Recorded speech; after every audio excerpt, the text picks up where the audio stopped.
Yeah, we'll get it going. Evening, y'all. How's it going? Welcome to another Lockdown Live chat. As you can see, we're here amongst ourselves. We had a planned guest, but you know how things work and don't work here in this country. So, in the idea of kind of keeping the show going on, Alec and me always full of things to say. We figured we'd keep on the thread of what we had going on last week with Jethro Harris talking about analog sound, and now this week carrying on with our humble perspectives on the whole digital mixing and mastering side of things. So yeah, as usual, joined by Draconem Media and a man of many different projects, Mr. Alec Lawson. How are you doing, man? Oh, what's up? Yeah, no, it's good to be here. Like you already mentioned, we're basically contrasting this week from pro pro analog to noob digital, and I think it's an exciting thing, especially to me because I kind of before I got into the space, I always felt like it was impossible for a beginner to create their own music without like the whole pro setup and I'm here to advocate for the fact that that's simply not true. Um, there's advantages to both, and yeah, let's get into it. Nice. Yeah, we obviously want to give a little bit of a disclaimer that neither one of us are sound engineers. I myself am just a humble record label owner of 15 years experience in the industry. So I like to think I know what audibly tickles my earbuds, so to speak. And as we contrasted, Alec is involved in a number of different projects. So obviously, let's kind of kick this off, Alec. Last week we had Jethro. We were talking about the extreme, almost intimidatingly intense process that could go into recording as a band in a studio. Obviously, you're involved in a number of different projects, most of them constructed within your own mini home studio. So I guess let's start this off with two different genres that you're involved with: black metal in the form of Shadow Mourn, Yeah, and let's talk about brutal slam a little bit with Helica. Now, there's two different genres. They're both very different levels of mastering and both very different levels of production. So, I mean, as an artist, is there a little bit of a different headspace that you need to be in when it comes to recording, or more so over, are there any specific types of guitars that you would lean to for a certain genre? yeah. So that is a good question. Basically, the recording process, the writing process is very different, but the recording process, the kind of plugins that I use, and the sorry about that. Let me make sure my phone is on silent. That's nice and Hey, professional. it's all right. It's all Um, right. yeah, so the process when I'm sitting in front of the computer is basically almost exactly the same. Um, the different polish that you mentioned, like the different sounds for um, Shadow Morn versus something like Helico or Sepulchre of Man or any of the like more high fidelity projects that I work on. Um, that just comes down to the mix and the master in the end. You know, I'm still using the exact same sound card. I'm still using the same door. I'm using the same microphones.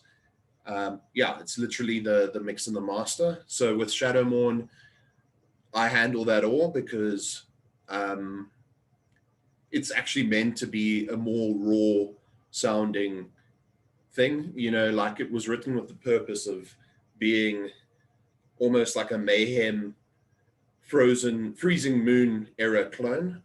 So it has to have that sort of sound, although I'm not dialing in as much of that toilet ambiance, you know, sounded like it was recorded with one mic in the center of the room. I still I can't bring myself to do that. Like I actually tried with one of the mixes to put um, on the master track to put, you know, like room reverbs and different reverbs on the things just to like emulate that like really gross black metal sound, and I just couldn't deal with it. I have a little bit more esteem than that, you know. But in terms of guitars, in terms of writing process, so for Shadow Morn, let me grab this thing.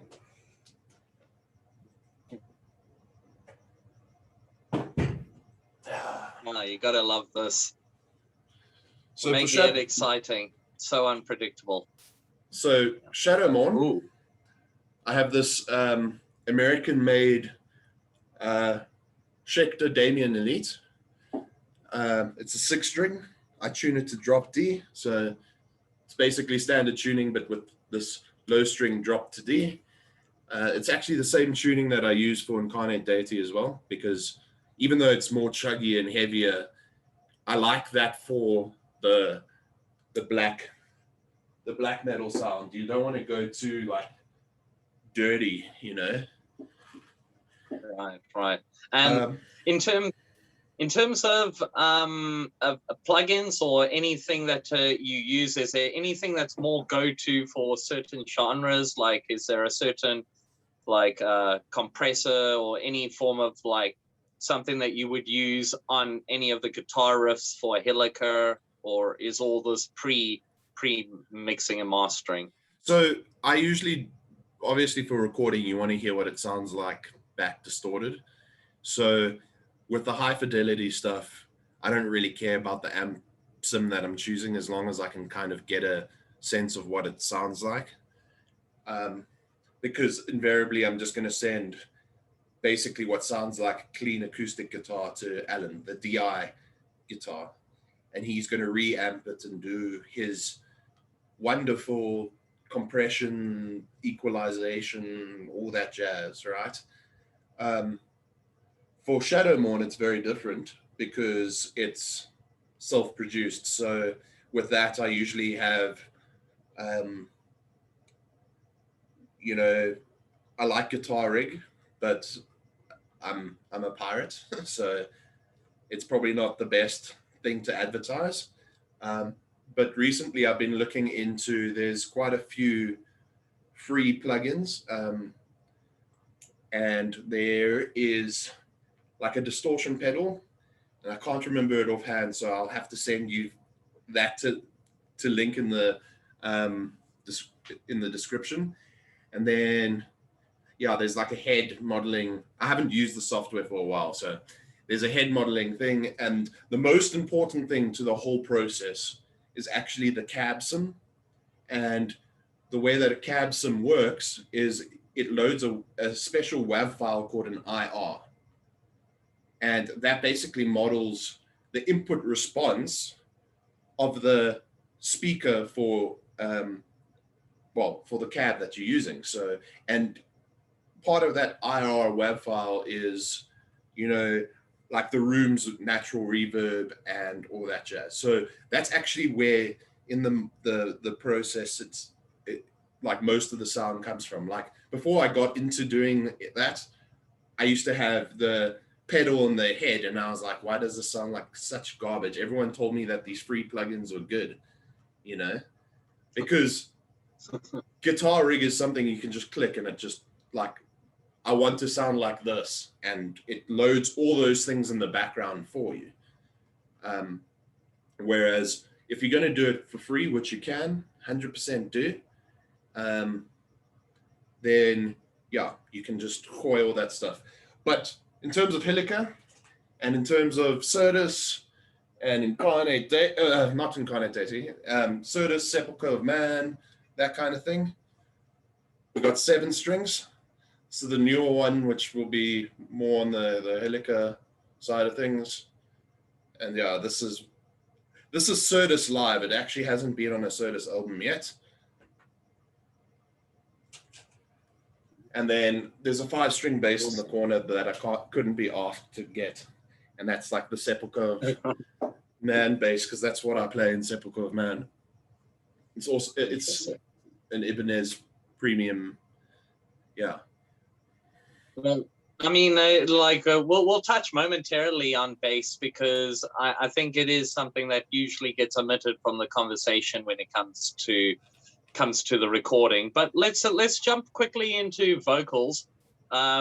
Recording vocals. It's always good to have a bit of a go-to microphone, even for a home recording. We've seen all the guys have their own. So in terms of what you're using to record or what you would suggest anybody use, what are you using, Alec? So I bought this about, 10 years ago. It's by Rode. It's an NT1A. When I bought it, it was like $4,000. So they're probably like 12 now. This is where, so I always joke that I'm a multi-instrumentalist. I suck equally at bass and guitar. This is what I shine at. So that's why I've invested in a microphone. Like the other instruments are there because sometimes you need to be able to do things by yourself, you know. But I like vocals the most. That's basic. That's my instrument of preference. So in terms of vocals, does it really come down to how passionate you are for versus how much money you're willing to lay out on a microphone for that audio response? I don't know if it's necessarily the quality of the mic. Like obviously we can talk for hours and debate stuff with, you know, like the more like analog approach. I think it all comes down to how the vocals are mixed in the end. Like I've seen guys stand in the middle of a room with a microphone that's like a Behringer stage mic, and they record, and the quality that comes out is still really good, you know. So I just think from my side, I like this mic. So I actually don't know how much it costs now because I haven't had to replace it. So, you know, and I don't want to have to replace it. If anybody knows, like, just mention that in the chat over there. We'd be interested to see. But yeah, okay.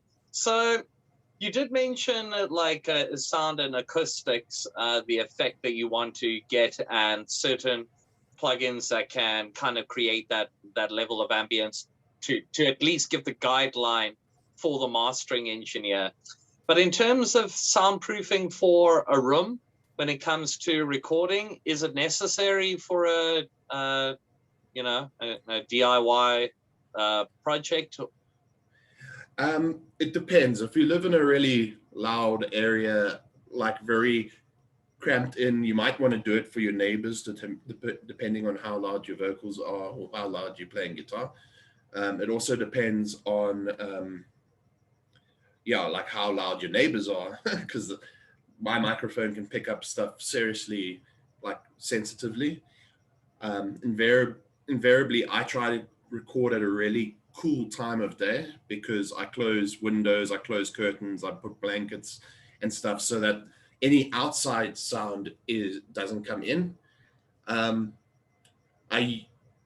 When I used to live at home, I actually modified one of my mom's cupboards to be the recording booth, and by modified, I stuck stuff up and I put blankets and left jackets in. So I used to do that, but where I'm currently staying, I actually kind of like the little bit of reverb that the room adds.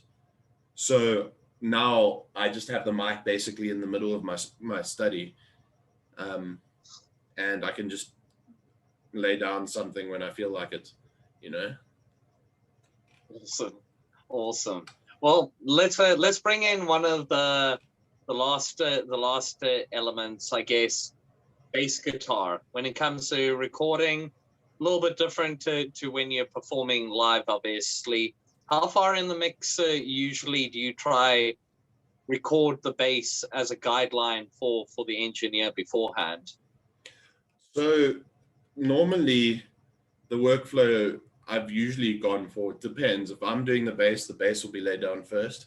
If someone else is doing the bass, then I'll probably lay down a ghost track of guitar because, you know, I can sit for hours before they even come to my place, and, you know, I can just like spend time on it. So yeah, it all depends. Generally, uh, we only really send stuff to Alan when it's done. You know, once we finalized everything, and then the workflow we've sort of adapted with him is that he will spend ages dialing in what is classified as the Certus sound. So when we worked on the Certus album, it was the first thing that we ever did, and well, first thing that I ever did. And when I sent it through to Ellen, it was like 6 weeks of like iterative feedback on one song. And after that, it took 2 weeks to do the rest of the album. So it's kind of that sort of process. Interesting. You think that's something that obviously when you're in a studio, you're there in the booth, like basically working on the final mix down, or the final master there with the engineer. You think like pretty much this is an extension of that. It's almost like that. The thing is, like, I don't like the whole. I'm very much a digital guy, and I think even if I got given a massive budget, I'd almost want to insist on doing it digitally. And the reason for that is, I don't like the idea of there being a time limit on catching the perfect performance. So for me, I'm very much of the opinion that this is a permanent record of something. You know, it's going to last forever, and people can listen to it forever. And it doesn't matter how many people are listening to it. The fact is that it's there forever. And I want the best work that can possibly go out to be there. So, like, I'm all for, you know, going raw, going live, if that's really what you want to do. But it's not my taste, you know. That's just my sort of feel.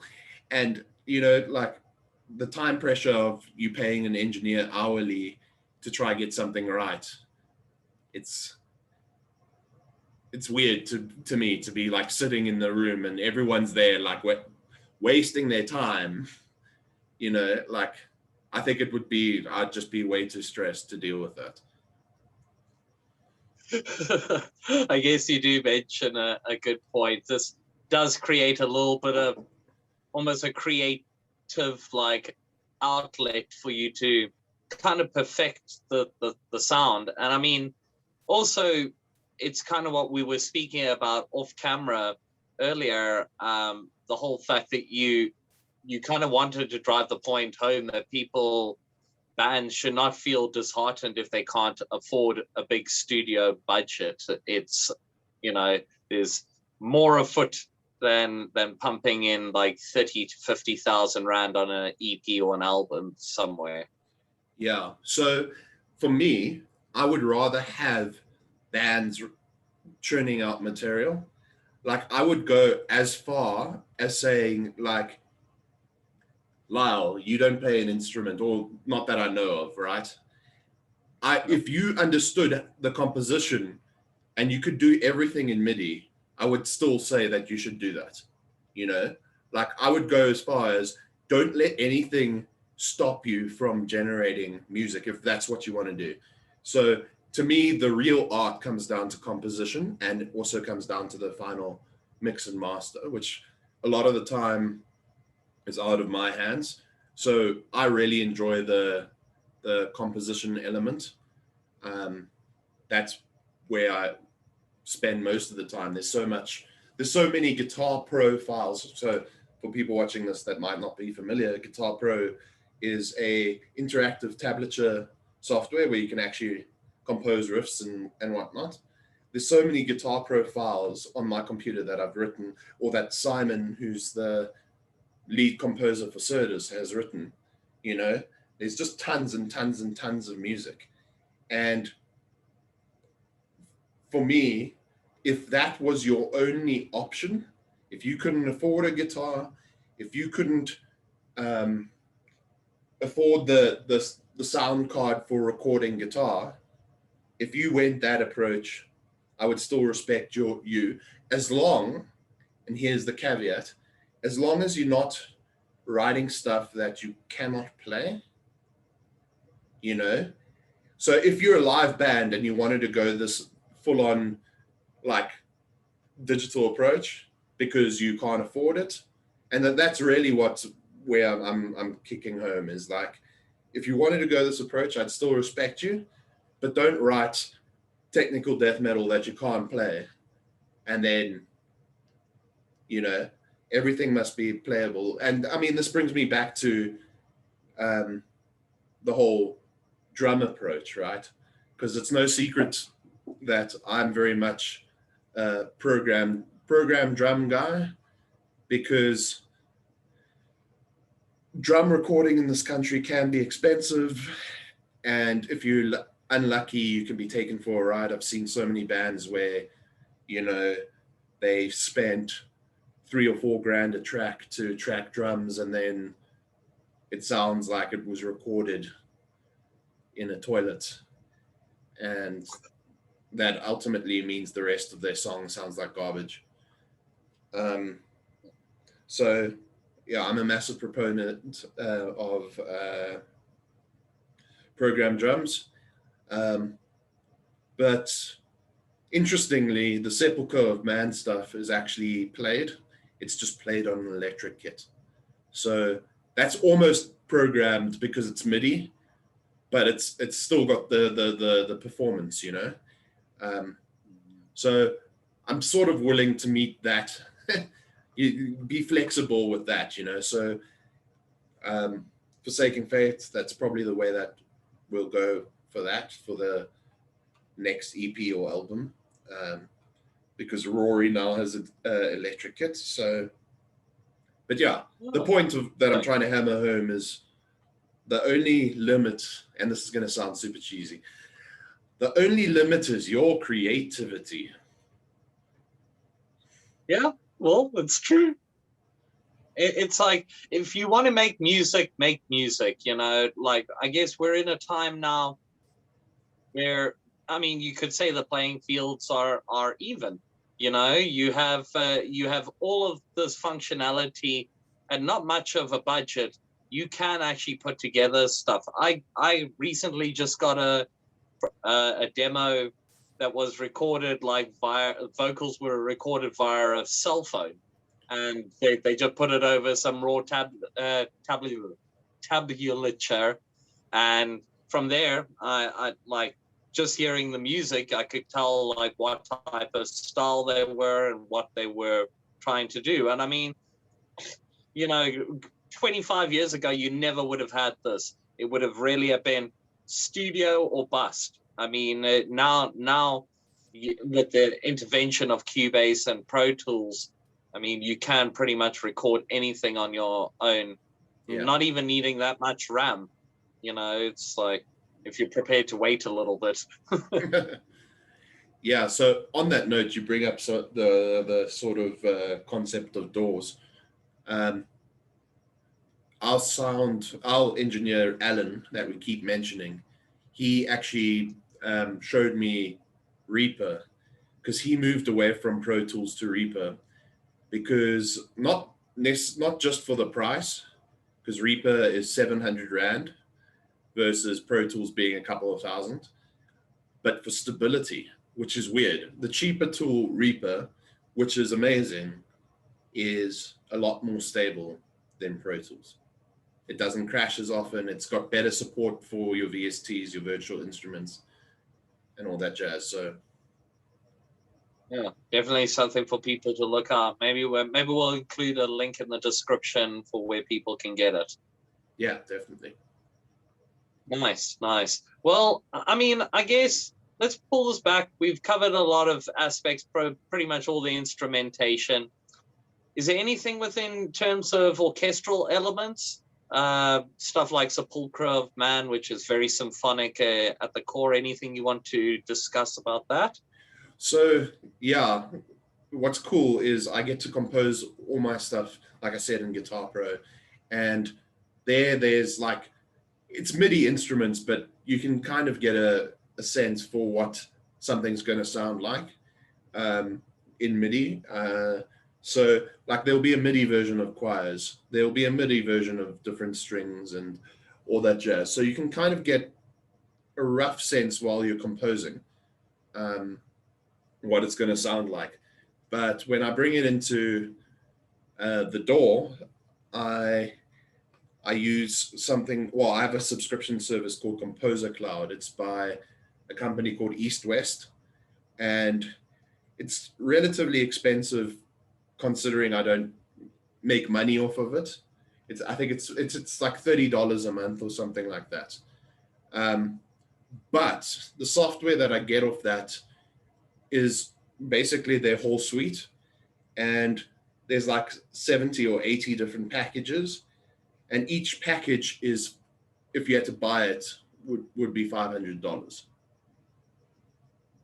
So it's a toss up between, do you buy something that you buy one kit and you've spent basically a whole album's budget, or do you pay monthly and get access to things, and especially new things as they come out, you know?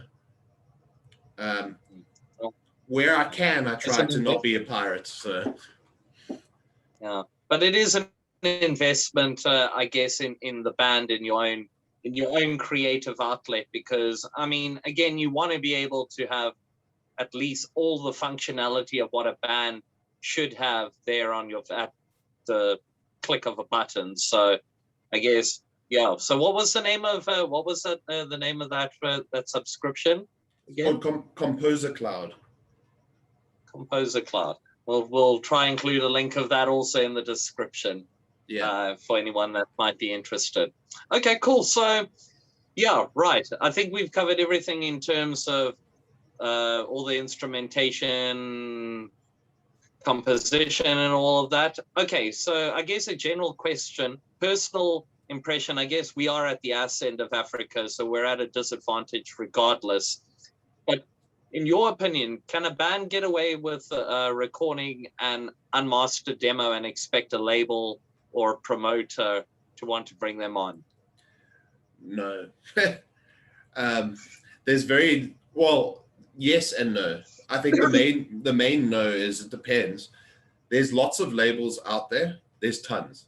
You can get your music distributed. Like, it depends on, and there's going to be an obscure label from Norway that wants to only release bathtub recordings on cassette tapes, and maybe you'll get interest if you submit your demo there, if you're a black metal band, you know. So I think actually part of the demo process is no longer necessarily the quality of the sound of the band, but a band's marketability. So I think a band, I'm not going to name any names, but there was a band that recently, a local band, and when I say recently, in like the last 2 years or so, got signed to Season of Mist.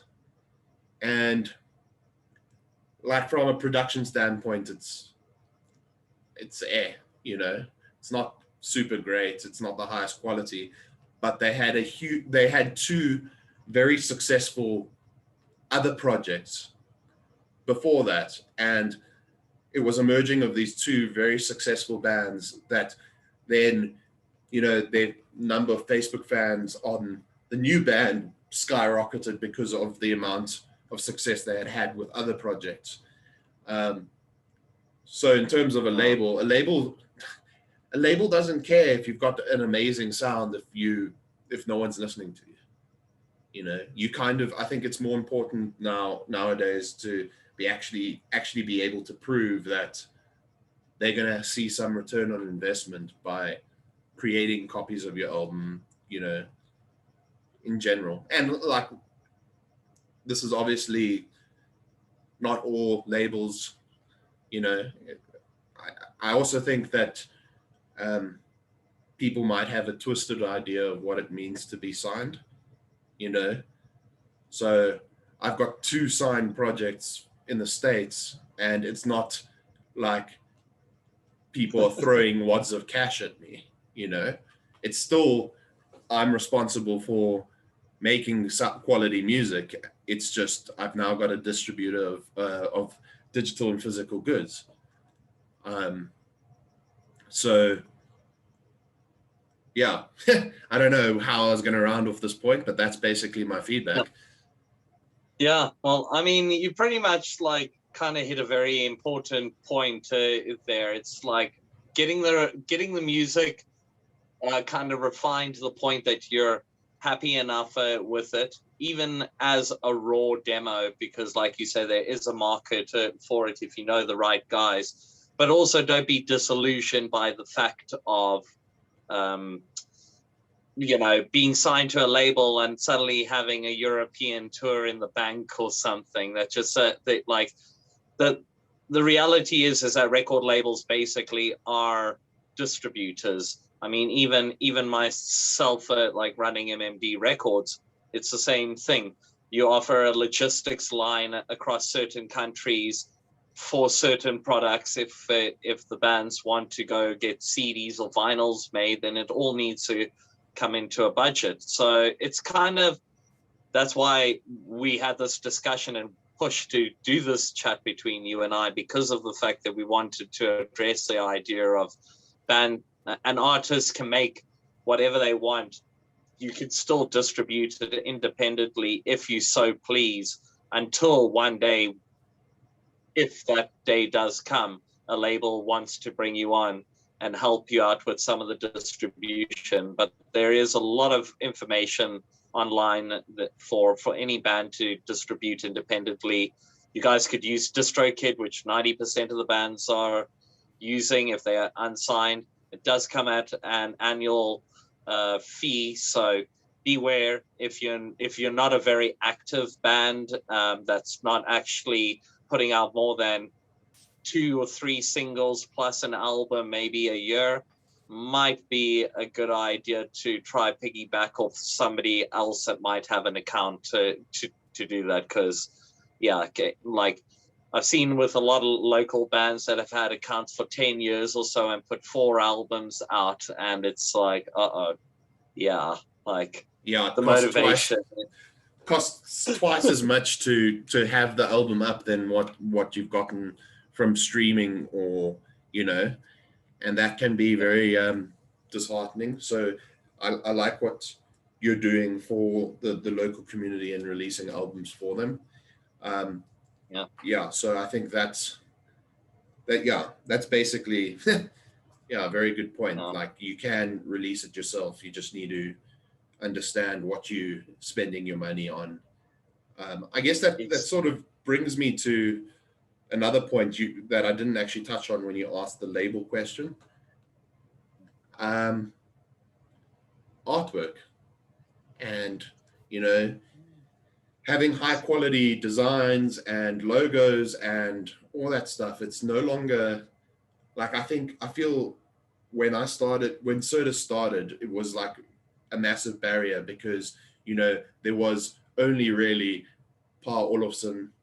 You could contact him. I reached out to him for a quote, and like, the guy's a genius and he deserves every cent that he's worth. But as a band in South Africa, you can't spend €1,000 on artwork.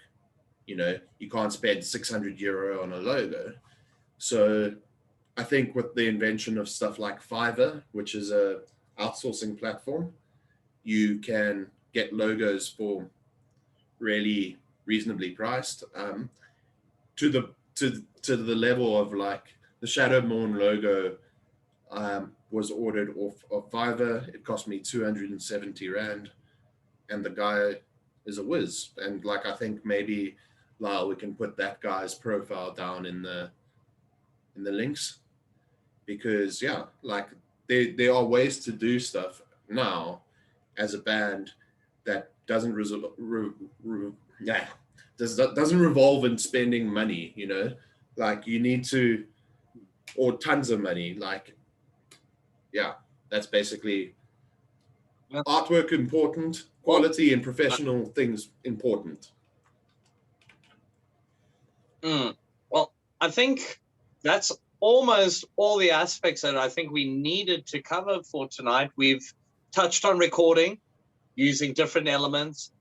Going budget can still be done well using certain plugins, which will include some descriptions.